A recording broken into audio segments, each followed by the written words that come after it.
अलग अलग मुद्राएं धन का रूप बदलने के लिए मूल्यवान वस्तुओं की खरीद, जैसे कि पेंटिंग का जो मैंने आपको उदाहरण दिया, और सोना, हीरे, संपत्ति, कला आदि।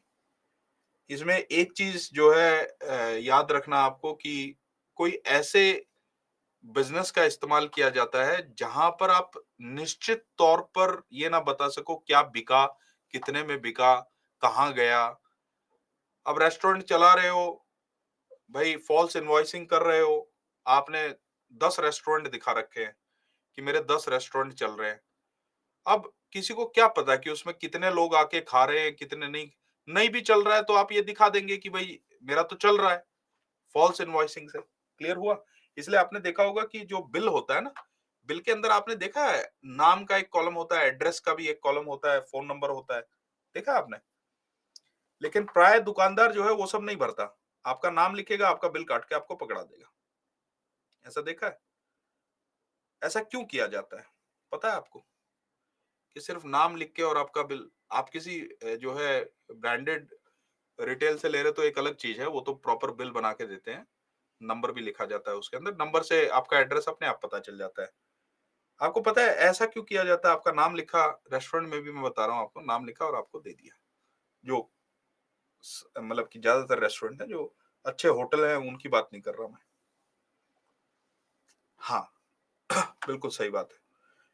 जीएसटी फ्रॉड तो एक चीज, एक अवैध गतिविधि मान ली जाए, लेकिन मनी लॉन्ड्रिंग का भी इशू हो सकता है। कहने का मतलब कि आपके रेस्टोरेंट ना चल रहे हो, आप पैसा तो कमा रहे हैं ड्रग स्मगलिंग से, लेकिन दिखा रहे हैं कि रेस्टोरेंट से आ रहा है। क्लियर हुआ? कि वैध तरीके से, वैध गतिविधि में इस इन्वॉल्व होने की वजह से वो पैसा आ रहा है। हाँ, न मोबाइल नंबर और एड्रेस इसलिए नहीं लिखा जाता कि कल को इन्वेस्टिगेशन होगी और मान लीजिए कि कुछ इनवॉइसेस पकड़ के और वेरीफाई कर लिया। मान लीजिए उस एड्रेस पे जाके पूछ लिया कि फलाना फलाना व्यक्ति इस दिन क्या खाने गया था रेस्टोरेंट में। उसमें से 100 जो है ऐसे एविडेंस कलेक्ट करके कोर्ट के सामने रख दिया कि देखिए जी, ये तो फॉल्स इनवॉइसिंग है इनकी। ठीक है, ऐसा कोई व्यक्ति एग्जिस्ट नहीं करता इस एड्रेस पे। ठीक है ना? तो वो उनके विरुद्ध इस्तेमाल किया जा सकता है।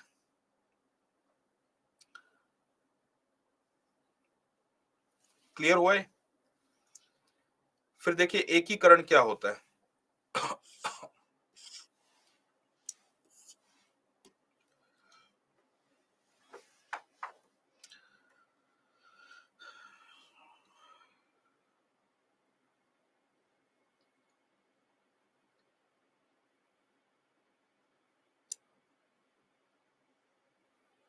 स्मर्फिंग में एक छात्र ने पूछा है कि सर स्मर्फिंग में क्या होता है और लेयरिंग में क्या होता है? स्मर्फिंग में होता है पैसे को छोटे छोटे टुकड़ों में बांटकर और उसको जो है अकाउंट में रखना, बैंक अकाउंट में रखना, और फिर उस बैंक अकाउंट से अगले बैंक अकाउंट, अगले बैंक अकाउंट से तीसरे बैंक अकाउंट। इसको कहते हैं लेयरिंग। ये फर्क है। ठीक है?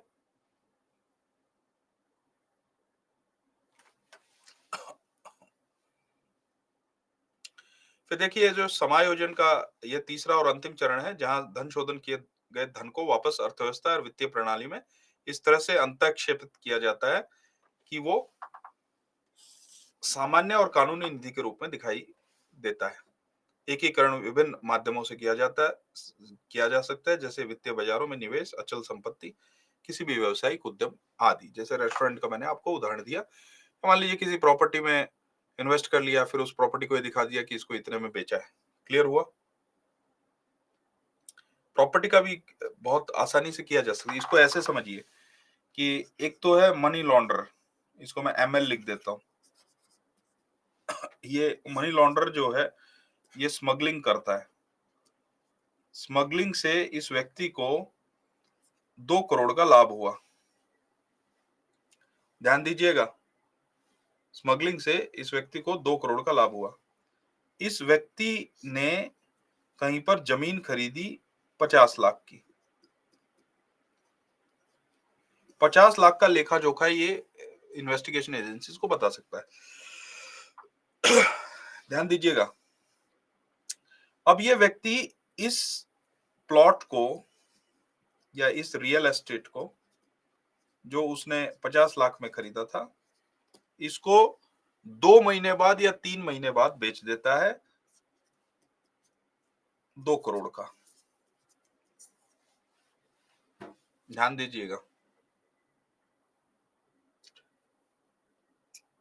प्रश्न ये खड़ा होता है कि ये जो 50 लाख का प्लॉट है, ये 2 करोड़ में जब बेचता है, तो बाकी का जो 1.5 करोड़ है वो कौन देगा? प्लॉट तो 50 लाख का। इसकी डील होती है एक व्यक्ति के साथ, जो इसके साथ बात करता है, बोलता है कि भाई मैं ये 50 लाख में तो लेने के लिए तैयार हूं। ध्यान दीजिएगा। हाँ, एमएलई देगा, बिल्कुल। ये एमएलई क्या करेगा, ये इसको 1.5 करोड़ दे देगा और इसको ये कहेगा कि ये 1.5 करोड़ 50 लाख में मिला के तू मुझे इस प्लॉट के 2 करोड़ दे दे। क्लियर हुआ? बात समझ में आई कि किस तरीके से रियल एस्टेट का इस्तेमाल किया जा सकता है?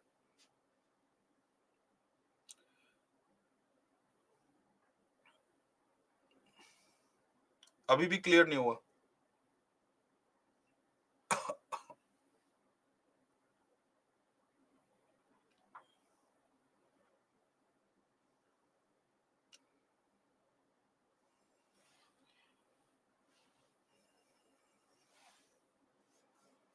ठीक है।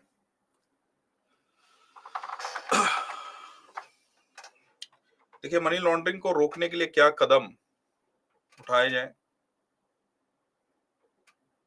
हाँ, एक देखिए, एक जो है इंपॉर्टेंट प्रश्न है कि सर जो 2 करोड़ देगा, क्या उसका भी इन्वेस्टिगेशन हो सकता है? हो सकता है, इसका भी हो सकता है। लेकिन कोशिश क्या की जाती है कि ये रकम इस तरीके से सेट की जाए कि ये व्यक्ति भी एक्सप्लेनेशन दे सके। जैसे इस व्यक्ति के कुछ रेस्टोरेंट हों जो चलते ना हो, लेकिन वो ये दिखा सके कि भाई मेरे तो चल रहे हैं, उससे मुझे कमाई हो रही है। ये क्लियर हुआ? तो ये एमएल और इसका गठजोड़ हो जाता है। तो ये प्लॉट मान लीजिए है तो 70 लाख का, लेकिन उसको 50 लाख में देने के लिए तैयार है, तो इसको 20 लाख का फायदा भी हो रहा है। और ये अपने किसी धंधे से, जैसे कोई रेस्टोरेंट वगैरह हो, तो उससे उसको जस्टिफाई कर सकता है। क्लियर हुआ? अरे वही तो मैं बता रहा हूँ। एक छात्र कह रहे हैं सर अगर वो 2 करोड़ देगा तो पुलिस उसको पकड़ लेगी कि कहां से आया पैसा। अरे उसके पास उसका एक्सप्लेनेशन देने के लिए धंधा है ना। बात क्लियर आई?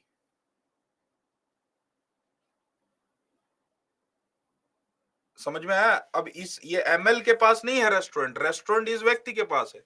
वो चल नहीं रहा, उससे उतनी कमाई नहीं हो रही, लेकिन भाई रेस्टोरेंट से आप कमाई दिखाएंगे तो वेरीफाई कौन करेगा इतनी हो रही है?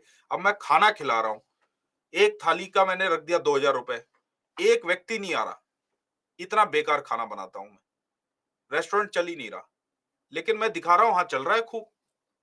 बात क्लियर हुई? समझ में आया?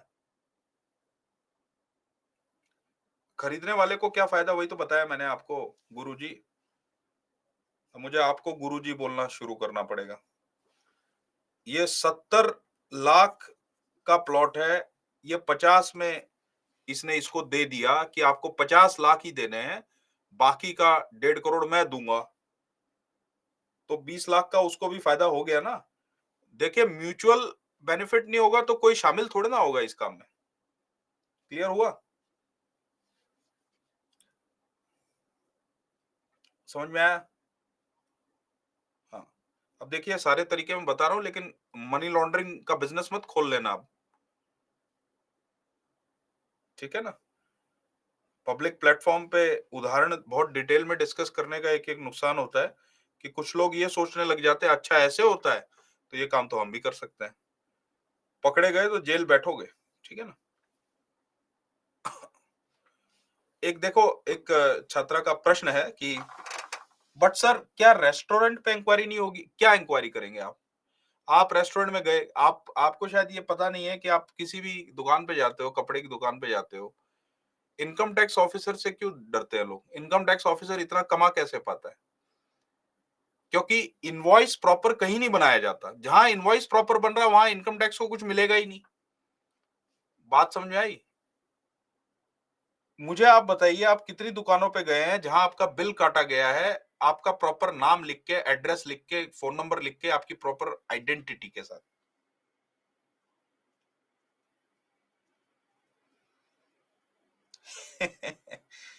एक छात्र लिख रहे हैं, सर आप हो तो बचाने के बचाने के लिए। भाई, मैं राम जेठमलानी तो हूं नहीं, लेकिन आपको एक बात बता दूं कि राम जेठमलानी भी केस हार जाते थे। अब जहां पर सबूत ही ऐसे छोड़ के आए हो, मूर्खों वाले, वहां पर कितना भी अच्छा वकील क्यों ना हो, आपको बचाएगा कैसे? सत्य भी तो कोई चीज होती है, गुरुजी। हाँ, बिल्कुल।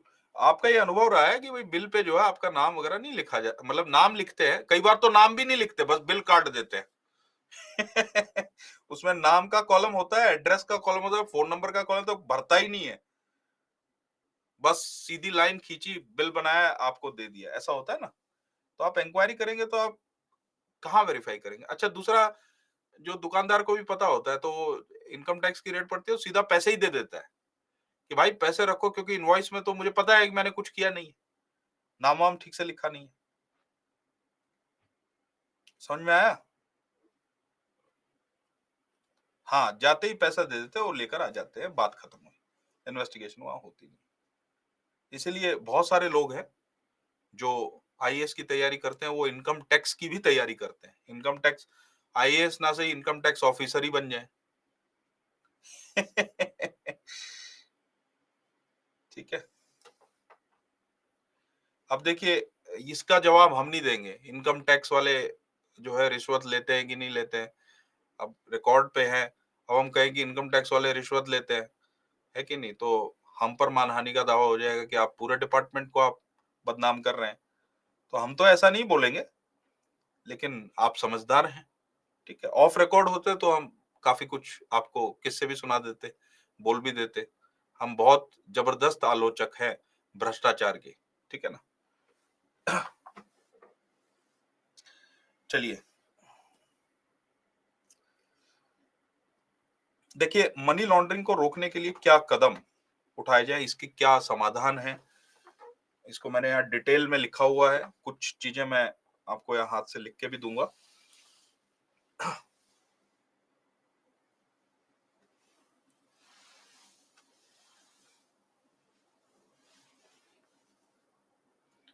नहीं बेटा, स्क्रीनशॉट तो नहीं होता, लेकिन रिकॉर्ड पे तो है ही ना।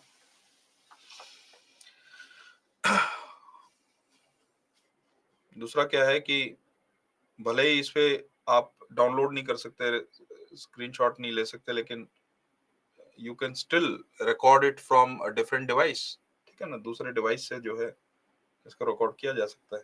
खैर,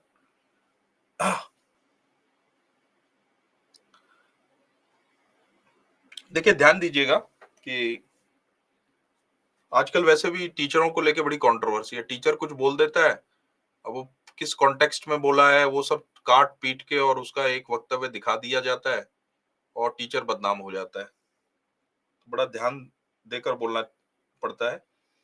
अन्यथा क्लास एक ऐसी जगह होनी चाहिए जहां पर किसी भी चीज की चर्चा खुले तौर पर हो, विचारों का खुला आदान प्रदान हो, तभी जो है मैं समझता हूँ कि गहराई से लर्निंग आती है कि नहीं। लेकिन आजकल जो है ये सब काम भी चल रहे हैं, तो टीचर भी बड़े सतर्क हो गए हैं कि क्या बोला जाए और क्या ना बोला जाए।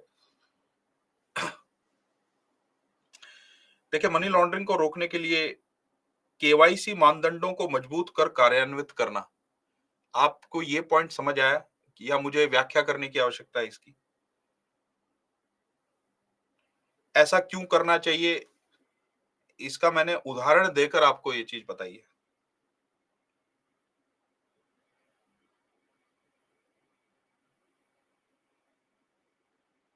एक छात्रा कह रही है कि अगर यहाँ पर कोई इनकम टैक्स ऑफिसर होगा तो आपको जेल में बंद करवा देगा। हमें जेल में बंद करवाना इतना आसान नहीं है। हम ईमानदार व्यक्ति हैं। और साथ ही साथ हमें ज्ञान भी है कानून का। ठीक है, कहीं ऐसा ना हो कि वो इनकम टैक्स अधिकारी की ही नौकरी चली जाए हमें झूठा फंसाने के लिए।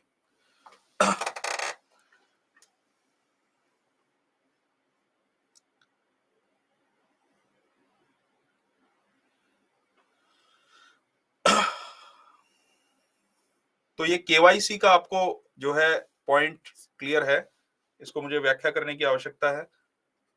केवाईसी ढंग से होगा तो जो वेजिटेबल एंटरप्रेन्योर है, वेजिटेबल वेंडर है, वो एंटरप्रेन्योर नहीं बनेगा। ठीक है ना?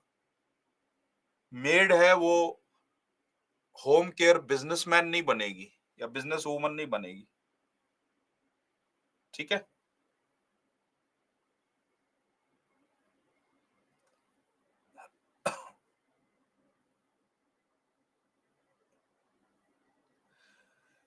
फिर देखिए दूसरा पॉइंट देखिए, वित्तीय क्षेत्र के कानूनों में सुधार और रेगुलेटरी एजेंसियों को मजबूत करना। ये व्याख्या करने की आवश्यकता है।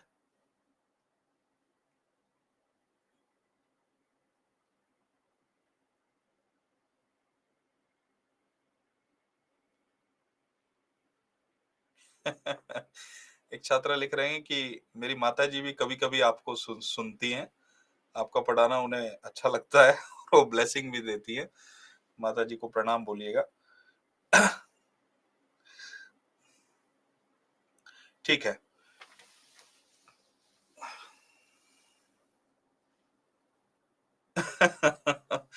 एक छात्र लिख रहे हैं सर शायद बाकी सब समझ गए हैं, आप मेरे लिए व्याख्या कर दीजिए।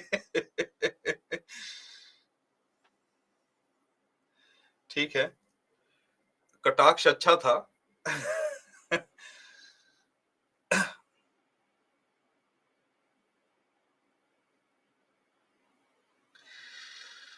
देखिए केवाईसी मानदंड जो होते हैं, केवाईसी आप जब बैंक में जाते हैं तो आपका केवाईसी होता है नो योर कस्टमर कहते हैं। ये जितना स्ट्रिंजेंट होगा उतना ही बेहतर है, क्योंकि जो जिसकी जैसी स्थिति है वो पता होनी चाहिए। अन्यथा क्या होगा कि आप मान लीजिए कि कोई वेजिटेबल वेंडर है या कोई मेड है, उसको जाके एंटरप्रेन्योर दिखाया जा रहा है, तो आप उसमें से कुछ बड़े ट्रांजैक्शन होते हैं तो उस पर शंका कैसे करेंगे? हाँ, आपको ये पता होगा कि ये तो मेड है।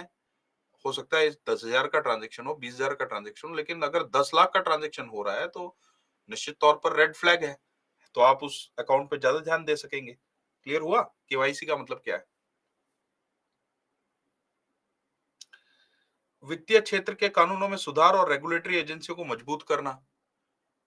ठीक है ना? जो अ, जैसे कि आरबीआई है, आरबीआई भी गाइडलाइंस देता रहता है मनी लॉन्ड्रिंग को लेकर। वित्तीय क्षेत्र में कानूनों में सुधार ये भी बहुत महत्वपूर्ण है। जो और भी एजेंसियां हैं, रेगुलेटरी एजेंसियां हैं, सेबी है, अर्डा है, ठीक है ना? ये सब जो है एजेंसियां मजबूत होनी चाहिए। इनके पास सर्वेलेंस के इक्विपमेंट होने चाहिए। इनके पास संसाधन अच्छे से होने चाहिए। अब पता चल रहा है कि भाई संसाधन ही इतने कम है कि अपराधी हैं 100, लेकिन एजेंसी के पास इन्वेस्टिगेट करने के इतने ही संसाधन है कि वो 5 को इन्वेस्टिगेट कर सकते, तो बाकी के 95 अपराधियों का क्या होगा? ठीक है ना?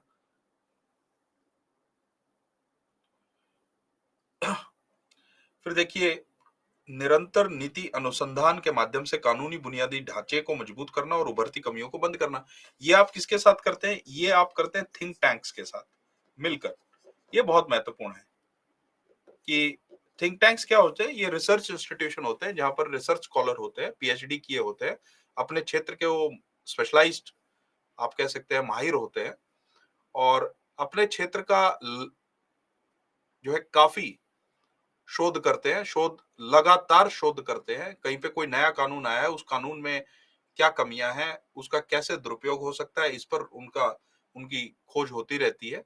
तो इनका लाभ सरकार को उठाना चाहिए, इन एजेंसियों को उठाना चाहिए और जहां पर भी ये जो भी सुझाव देते हैं, उसका आकलन करके, उसका एनालिसिस विश्लेषण करके और तब जो है उन लूप होल को बंद कर देना चाहिए। ठीक है?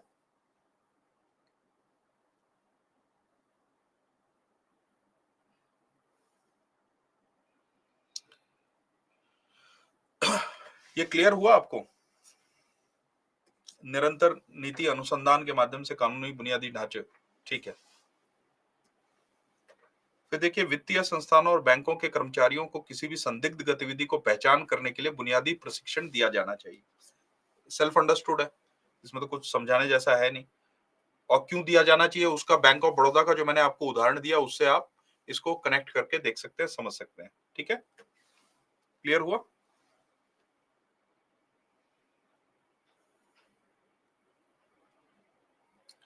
एक प्रश्न है छात्र का कि सर, मनी लॉन्ड्रिंग से क्या थिंक टैंक करेगा सर?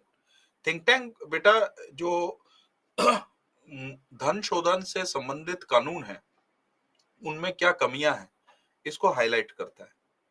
वो अपने लेख लिखते हैं। जैसे आप, बहुत सारे क्षेत्र के अलग अलग थिंक टैंक हैं, फाइनेंशियल सेक्टर के अपने अलग थिंक टैंक है, ठीक है ना।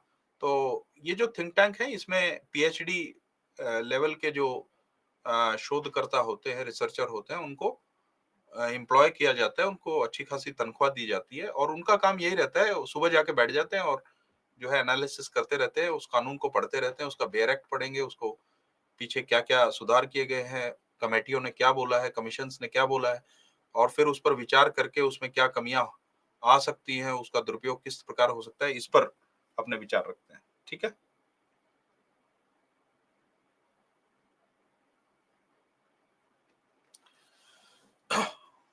फिर देखिए, मनी लॉन्ड्रिंग सूचना का स्वतः आदान प्रदान, automatic exchange of information agreement, इससे संबंधित समझौते होते हैं देशों के साथ। उसमें क्या होता है कि अगर हमारे देश का कोई भी व्यक्ति उस देश में अपने पैसे को ले जाता है, तो उसकी सूचना बिना मांगे उस देश की जिम्मेदारी है हमको देना। ठीक है ना। तो इस प्रकार के समझौते मनी लॉन्ड्रिंग पर न केवल सूचना या खुफिया जानकारी के संबंध में अन्य देशों, विशेष रूप से टैक्स हेवन और अंतरराष्ट्रीय एजेंसियों के साथ सहयोग, बल्कि काले धन के साथ अर्जित विदेशी संपत्तियों की जब्ती और धन के प्रत्यर्पण निवारक निरोध के संबंध में भी सहयोग, ये बहुत महत्वपूर्ण है। ये पॉइंट क्लियर हुआ आपको? अंडरस्टूड? ठीक है, बहुत अच्छे। फिर देखिए, नकदी धन के तस्करी को रोकने के लिए सीमा नियंत्रण को मजबूत करना और लोगों को शिक्षित करना, ताकि वे मनी लॉन्ड्रिंग के विरुद्ध सजग प्रहरी बने। क्लियर हुआ? कुछ डाउट है इसमें?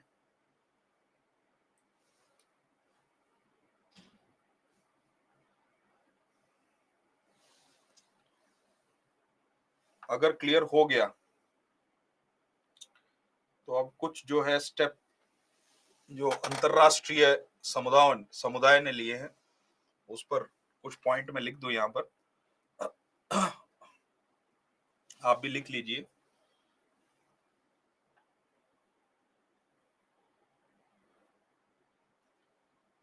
धन शोधन के लिए, यहां पर लिखिए, धन शोधन के लिए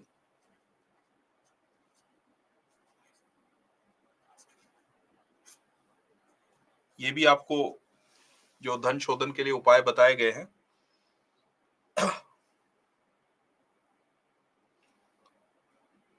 उसमें ऐड करना है। ठीक है ना। धन शोधन के लिए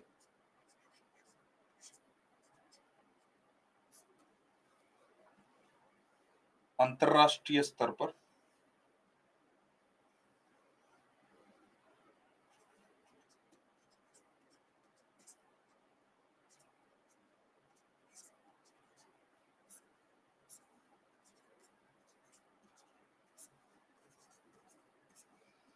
उठाए गए कदम।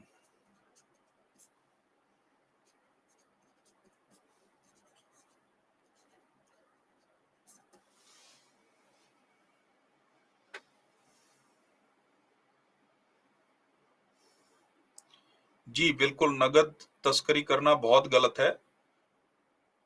पहले तो जो है एक्सचेंज कितना किया जा सकता है, उस पर भी सीमा थी, अब तो नहीं है। तो पहले ये समस्या ज्यादा थी।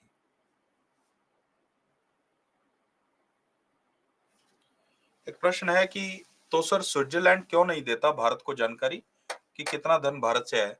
अभी देता है। अब जो है स्विट्जरलैंड भारत के लिए जो है वो टैक्स हेवन नहीं रहा, ठीक है ना।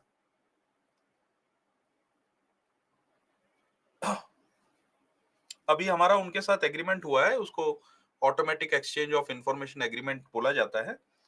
आप कह सकते हैं कि, लेकिन जो जिनका धन वहां पर था, उन्होंने क्या किया? अब उनको तो पहले से पता चल गया कि भारत सरकार जो है स्विट्जरलैंड की सरकार के साथ ऐसा कुछ समझौता करने वाली है। तो फिर उन्होंने स्विट्जरलैंड से पूरा पैसा निकाला और किसी और टैक्स हेवन में ले गए। इसके बारे में आपको अगर और ज्यादा रुचि है तो जो है, जो पनामा पेपर्स आए, ठीक है ना, आप उसको पढ़ सकते हैं। अभी तो जो विकीलीक्स है, विकीलीक्स हालांकि उसको एक आधिकारिक आप स्रोत नहीं मान सकते, लेकिन विकीलीक्स से काफी कुछ पता चला है कि भाई पैसा जो है कहाँ कहाँ पार्क होता है, जो भ्रष्टाचारी हैं उनका। एक प्रश्न है कि सर पाकिस्तान टैक्स हेवन है क्या? अरे बाप रे, वहां कोई पैसा नहीं ले जाना चाहेगा पाकिस्तान में, भले ही उसको टैक्स हेवन बना दें, बोले कि जीरो टैक्स, बस पैसा ले आओ, है ना। अभी तो जो है, और खासकर अभी वर्तमान में तो सबको भय लगेगा कि हमारा पैसा ले लेंगे वो लोग, क्योंकि उनको पैसे की अभी बहुत सख्त जरूरत है।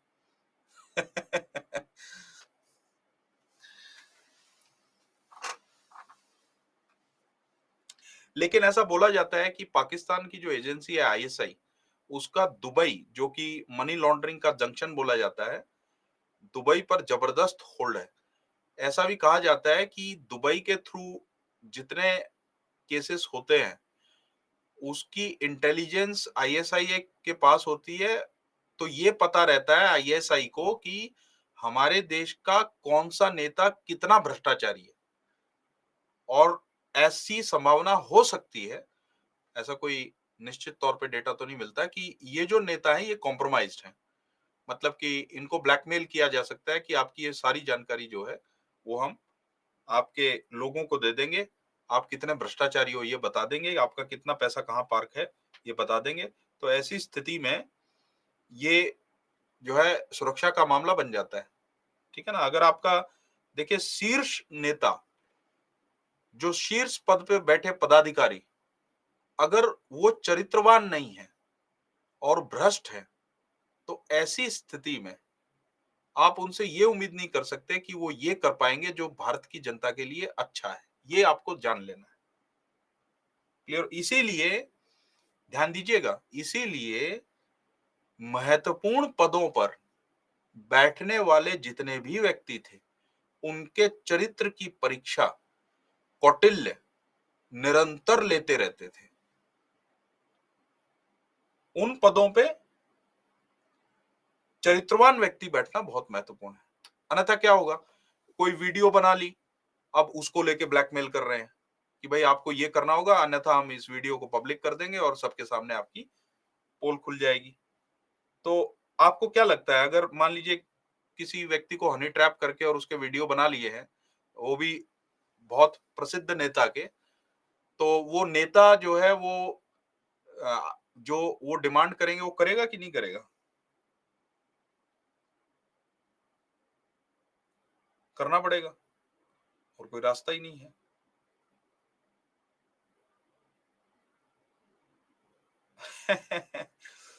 एक छात्र कह रहे हैं कि सर कौटिल्य के समय वीडियो कहाँ बनती थी? बिल्कुल सही बात है, वीडियो तो नहीं बनती थी, लेकिन हनी ट्रैप करके खुफिया जानकारी तो निकलवा ली जाती थी ना। तो जो राज्य है उसकी सुरक्षा में तो सेंध लग जाती थी। क्लियर हुआ?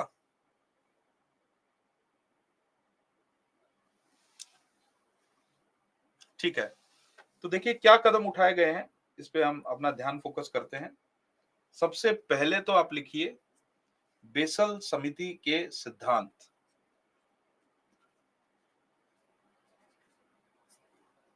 बेसल समिति के सिद्धांत।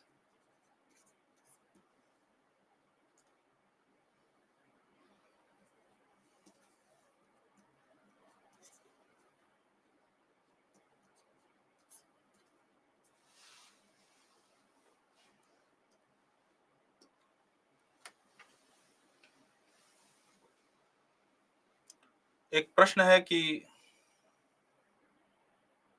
2 प्रश्न हैं। एक प्रश्न है कि टैक्स हेवन की परिभाषा बता दीजिए। टैक्स हेवन की परिभाषा यही है, ऐसा क्षेत्र या ऐसा देश जहां पर 2 चीजें लागू की गई हों। एक तो वहां पर टैक्स बहुत कम हो या ना के बराबर हो, वो सिर्फ फी चार्ज करते हैं। और दूसरा कि जब भी कोई अन्वेषण एजेंसी अन्वेषण करने निकलती है, इन्वेस्टिगेशन करने निकलती है, तो वो दूसरे देशों की इन्वेस्टिगेशन एजेंसीज के साथ सहयोग नहीं करते। ये है, मतलब सूचना को गोपनीय रखते हैं।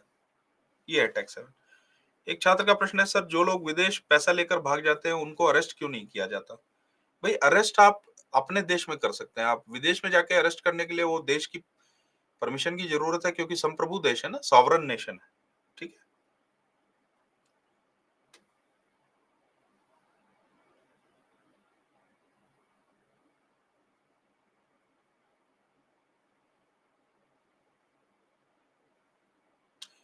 एक प्रश्न है कि सर मेंस में मनी लॉन्ड्रिंग से क्वेश्चन आता है? निश्चित आता है। आपको जो है वैसा प्रश्न दिखाऊंगा भी जो पिछले वर्ष में पूछा गया है। एक छात्र लिख रहे हैं, सर आज मजाक के मूड में है क्या? नहीं, ऐसा नहीं है। हाँ, लेकिन कभी कभी मूड जो है काफी अच्छा होता है, कभी कभी थोड़ा कम अच्छा होता है। ये तो होता ही रहता है।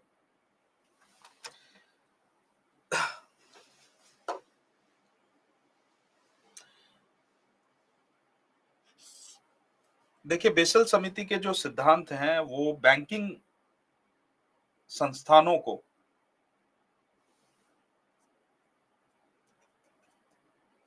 बैंकिंग संस्थानों को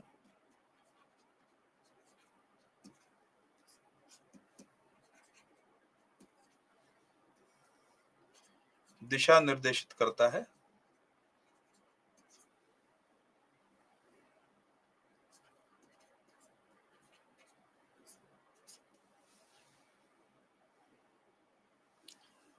कि वे अपनी प्रणालियों को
एक छात्रा लिख रहे हैं कि मेरी सिस्टर को आपकी हंसी बहुत अच्छी लगती है।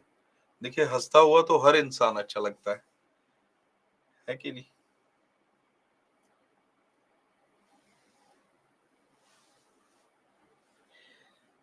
दूसरा लिखिए,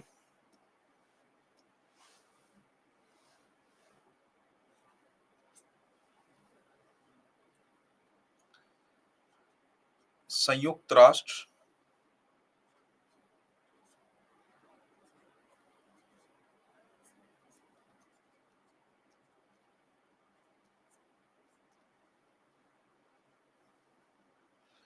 वियना कन्वेंशन।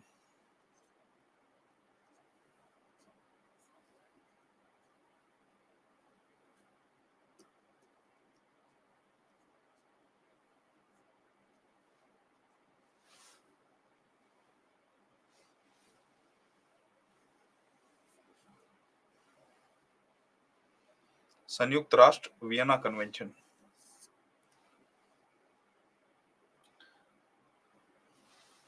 यह धन शोधन का अपराधीकरण करता है। धन शोधन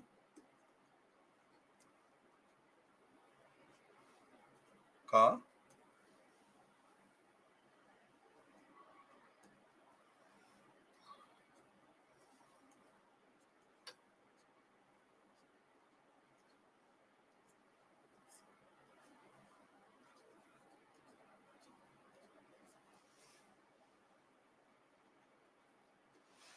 करता है।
देखिए, संयुक्त राष्ट्र वियना कन्वेंशन क्या करता है? धन शोधन का अपराधीकरण करता है, उसे अपराध घोषित करता है और इस चीज के लिए राष्ट्रों को प्रोत्साहित करता है कि सभी राष्ट्र इस विषय पर सहयोग करें, प्रत्यार्पण की प्रक्रिया को सुदृढ़, आसान और तेज करें। उससे क्या होगा कि कोई व्यक्ति अगर बाहर चला गया, वो बाहर क्यों जाता है? वो पैसा भेज के और फिर खुद जाके वहां ऐशो आराम करना चाहता है। अगर उसको वापस पकड़ के वापस ले आया गया और जेल में जो है डाल दिया गया, तो ऐसी स्थिति में वो जो है ऐसे कृत्यों के प्रति एक डेटरेंस क्रिएट होता है। ठीक है।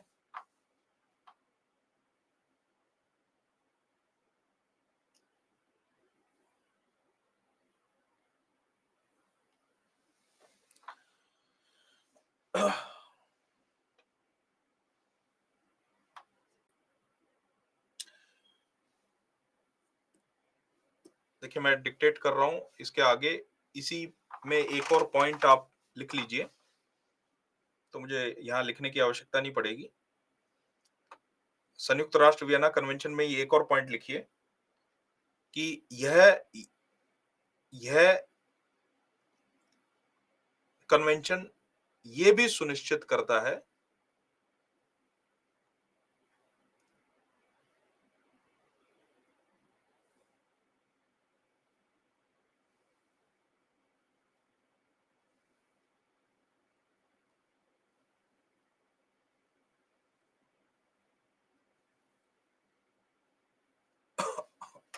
देखिए, एक प्रश्न है कि सर नीरव मोदी को पकड़ा क्यों नहीं गया? एक बात समझ लीजिए, जो विदेश में भाग गया, अब उस विदेश के कानून के हिसाब से भी आपको जो है चलना पड़ेगा।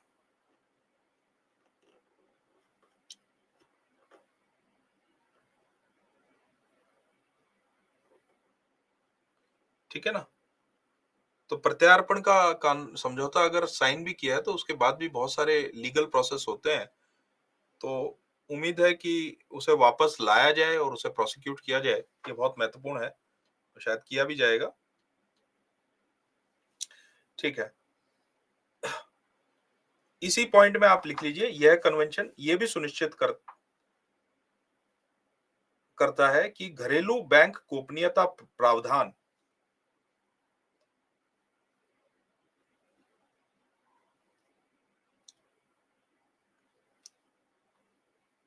यह भी सुनिश्चित करता है कि घरेलू बैंक गोपनीयता प्रावधान धन शोधन से जुड़ी अंतरराष्ट्रीय आपराधिक जांच में हस्तक्षेप न करे। ये कन्वेंशन इस बात के लिए भी प्रोत्साहित करता है कि घरेलू बैंक गोपनीयता प्रावधान धन शोधन से जुड़ी अंतरराष्ट्रीय आपराधिक जांच में हस्तक्षेप न करे। ठीक है।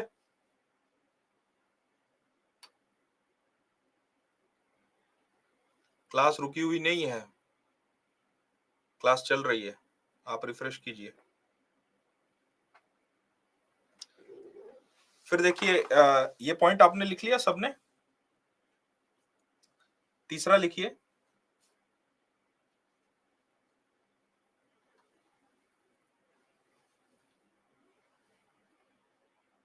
ठीक है, तीसरा लिखिए, फाइनेंशियल एक्शन टास्क फोर्स, इसको एफएटीएफ भी कहते हैं। एफएटीएफ, ठीक है ना?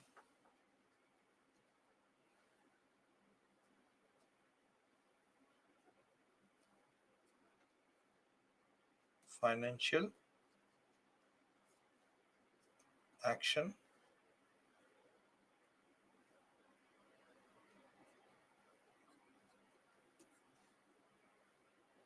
Task force.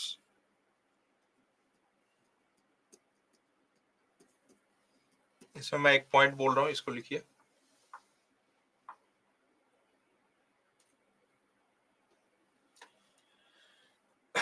धन शोधन, धन शोधन, आतंकवाद वित्त पोषण, धन शोधन, आतंकवाद वित्त पोषण,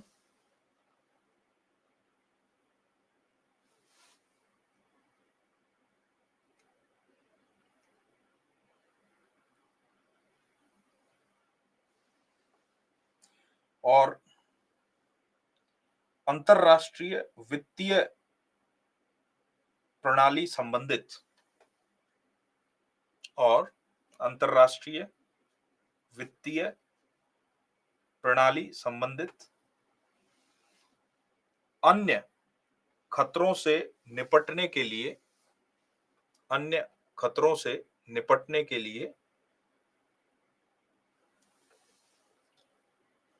मानक या मानदंड निर्धारित करता है। मानक या मानदंड निर्धारित करता है। और कानूनी, कानूनी कौमा नियामक, कानूनी कौमा नियामक, नियामक मतलब रेगुलेटरी, और परिचालन प्रोसीजरल उपायों के प्रभावी कार्यान्वयन को बढ़ावा देता है। के प्रभावी कार्यान्वयन को बढ़ावा देता है। क्लियर? लिख लिया सबने?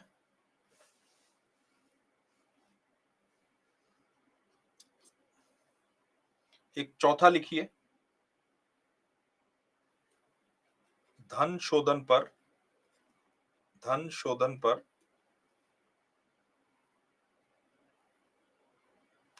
कानूनी के बाद रिपीट कर दीजिए, कानूनी कौमा नियामक मतलब कि रेगुलेटरी, और परिचालन प्रोसीजरल उपायों के प्रभावी कार्यान्वयन को बढ़ावा देता है। चौथा लिखिए, धन धन शोधन पर संयुक्त राष्ट्र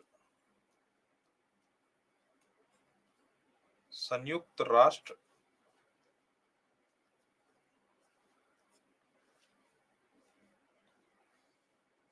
संगठन का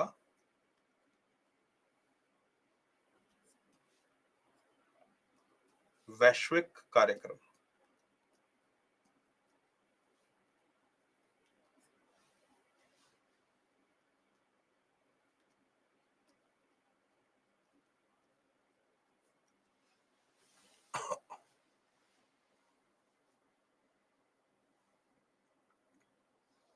जी जी, पीपीटी में आपको ये मिल जाएंगे, आप चिंता ना करें।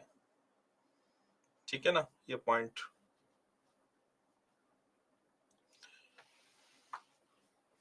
इसमें लिखिए आप, जागरूकता पैदा करना, जागरूकता पैदा करने, कॉमा, प्रशिक्षण और संस्थान निर्माण, जागरूकता पैदा करने, प्रशिक्षण और संस्थान निर्माण, अनुसंधान और विश्लेषण के माध्यम से तकनीकी सहयोग पर केंद्रित।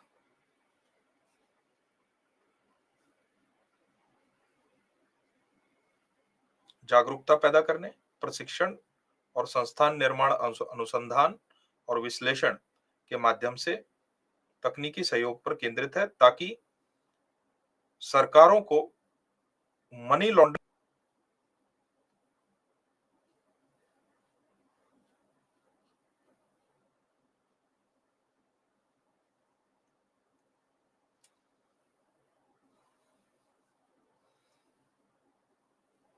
अनुसंधान और विश्लेषण के माध्यम से तकनीकी सहयोग पर केंद्रित है, ताकि सरकारों के मनी लॉन्ड्रिंग को समझने के लिए महत्वपूर्ण जानकारी प्रदान की जा सके।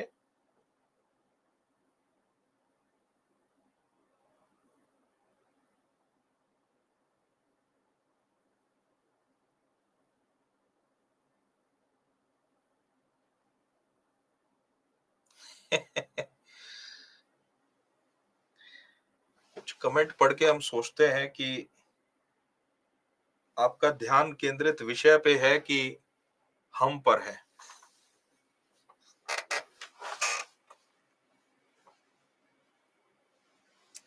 मैं इसको दोबारा रिपीट कर देता हूं, धन शोधन पर संयुक्त राष्ट्र संगठन का वैश्विक कार्यक्रम, इसको कहते हैं United nation world program on money laundering. ठीक है, धन शोधन पर संयुक्त राष्ट्र संगठन के वैश्विक कार्यक्रम जो जागरूकता पैदा करने, प्रशिक्षण और संस्थान निर्माण, अनुसंधान और विश्लेषण के माध्यम से तकनीकी सहयोग पर केंद्रित है, ताकि सरकारों को मनी लॉन्ड्रिंग को समझाने के लिए महत्वपूर्ण जानकारी प्रदान की जा सके और अंतरराष्ट्रीय समुदाय को धन शोधन रोकने के क्षेत्र में, अंतरराष्ट्रीय समुदाय को धन शोधन रोकने के क्षेत्र में अधिक कुशल और सक्षम बनाया जा सके।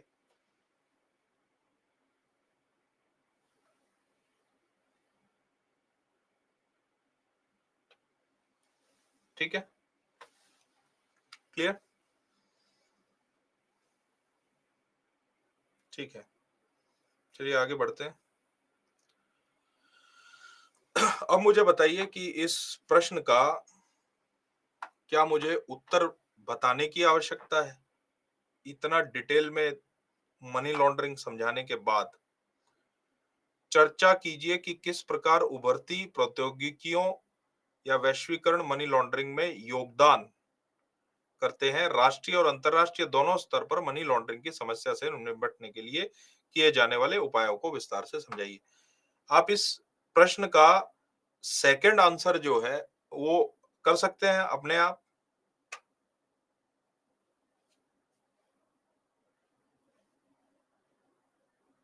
उपाय तो अभी के अभी डिस्कस किए हैं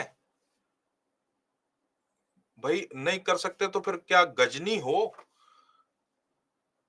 मतलब कि लॉन्ग टर्म मेमोरी लॉस।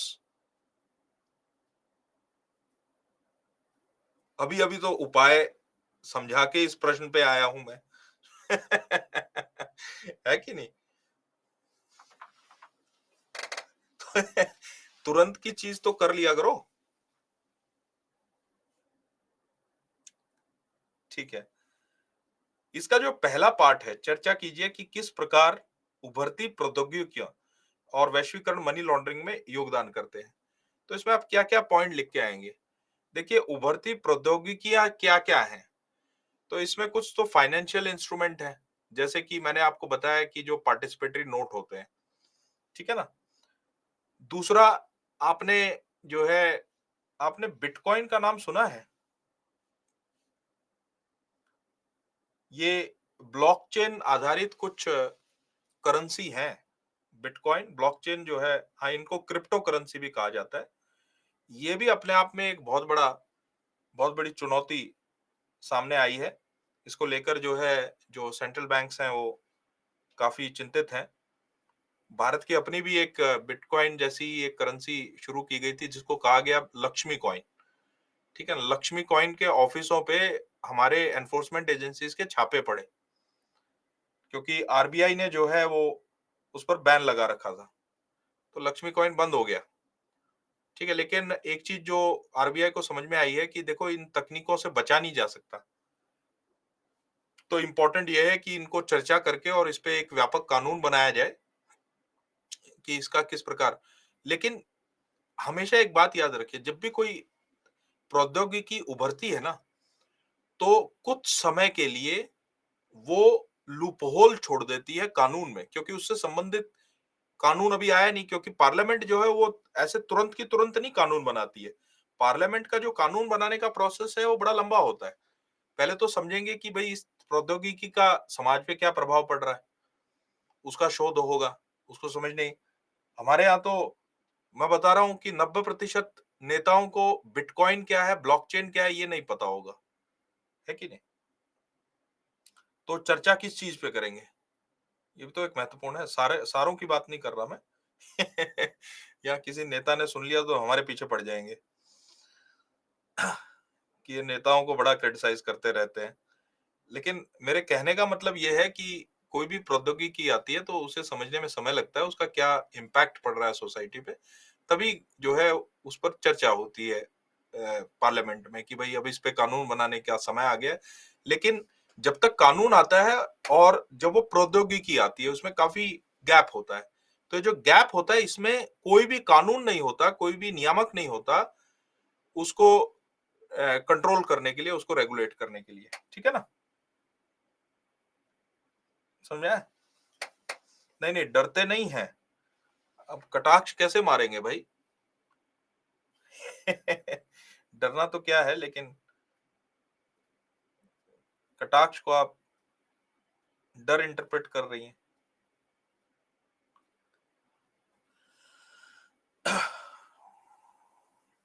हाँ, तो इसमें वही बिटकॉइन की आपको चर्चा करनी थी। वही बताना था कि ये भी अपने आप में एक नया चैलेंज है। ठीक है।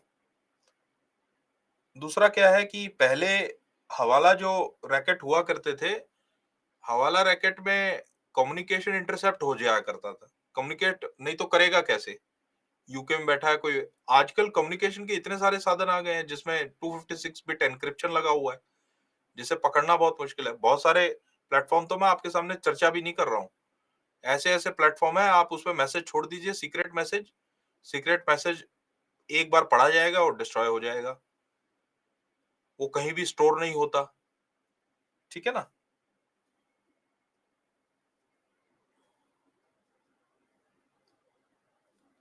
क्लियर हुआ? तो पहला भाग क्लियर हुआ कि भाई मनी लॉन्ड्रिंग में किस प्रकार योगदान करते हैं। इन सब का उदाहरण देकर आपको इसकी व्याख्या करनी थी। समझ में आया? क्लियर हुआ? इस टॉपिक पे प्रश्न कैसे आता है ये समझ में आया? ठीक है। तो आसान प्रश्न है कि मुश्किल प्रश्न है ये? तैयारी अच्छे से की होगी तो आसान प्रश्न है, न्यूज़पेपर ठीक से पढ़े होंगे तो आसान प्रश्न है। ठीक है ना।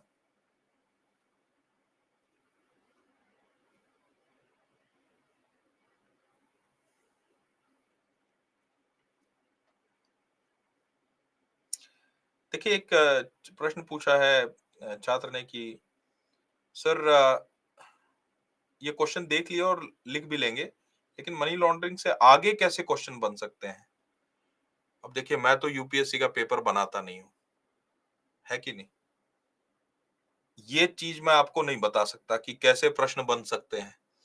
हाँ, लेकिन जो चर्चा मनी लॉन्ड्रिंग को लेकर हमने की है, जितना डिटेल में आपको व्याख्या समझाई है, उस व्याख्या के आधार पर पूरे कॉन्फिडेंस के साथ कह सकता हूँ कि कैसा भी प्रश्न आ जाए, आप मनी लॉन्ड्रिंग में कर लेंगे।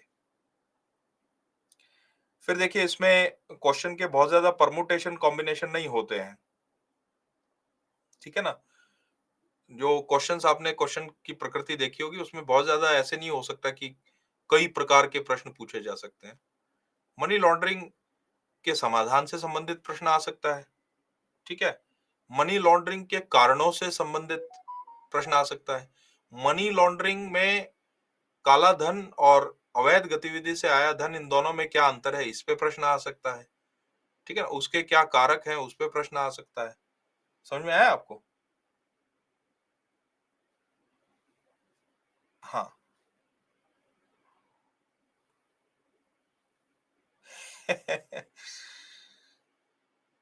ठीक है, क्लियर हुआ ये टॉपिक? तो हम ब्रेक लेंगे, ब्रेक के बाद जो है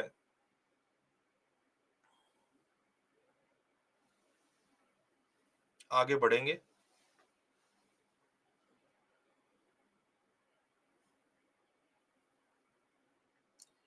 एक प्रश्न है कि समय शब्द सीमा लिखते समय कम ज्यादा कैसे देखें? देखिए, ये तो आपको उस प्रश्न के आधार पे ही निर्धारित करना होगा कि किस भाग को कितने शब्द देने हैं।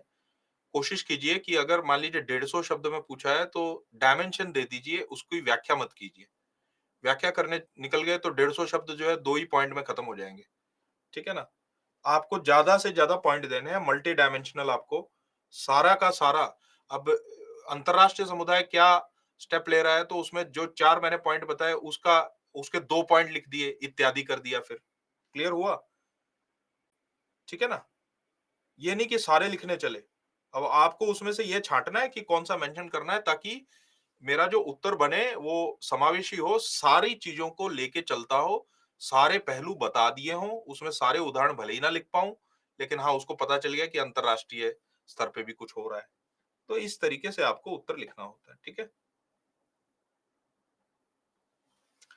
ठीक है, अब 15 मिनट का ब्रेक लेते हैं,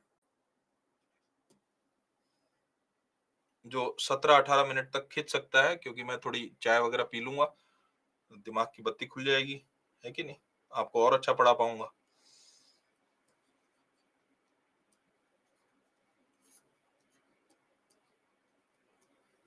हम 8:20 पर रीअसेंबल होते हैं।